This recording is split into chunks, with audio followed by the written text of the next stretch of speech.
fast, that's how they warm up their bodies, but also they're more of an aquatic ambush predator. Instead of chasing their food like a lion or a tiger and wasting a lot of food energy by doing that, they wait for the food to get close to them. So it's actually a pretty smart technique. They can conserve a lot of energy by doing that. So, like I said, they're pretty intelligent. They actually sometimes out in the wild will trick animals to get close to them.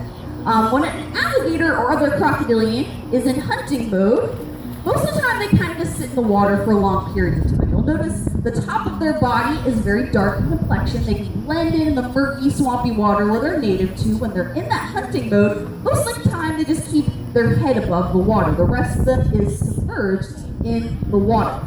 So they keep mostly just their eyes, their ears, and their nostrils above the water. So that way they can see everything going on around them, they can hear everything very well. Because their head is just above the surface of the water, the sound waves actually basically bounce straight into their ears. So they can hear very, very well because of that. And they can smell and breathe at the same time when they're in that hunting mode. Sometimes they have to wait for hours, even days at a time, until a meal gets really close to them.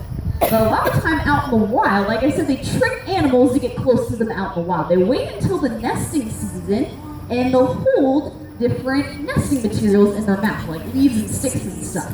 So, like I said, a lot of the time when an alligator's in hunting mode, you can't really tell an alligator's there. They resemble just a floating leaf or a stick in the water, and if they're holding nesting material in their mouths, a lot of different waterfowl, if they're already keeping an eye out for nesting material for their offspring, they see that nesting material, not realizing an alligator's face is right there. They try to go down in the water, grab that for their babies, and that's when that alligator attacks. So scientists have actually just recently really noticed how intelligent alligators really can be. So they wait until the nesting season to do that technique to trick animals to get close to them out in the wild. So they're actually pretty intelligent in a lot of different ways. But like I said, they're not quite as active as us humans. Because they're so conservative on energy usage, they don't have to eat every single day like a human being. You'll notice I'm not feeding every single alligator right now. They're very large animals, obviously, especially compared to a person. Seems like they should have to eat all the time. We're constantly having to do feeding shows.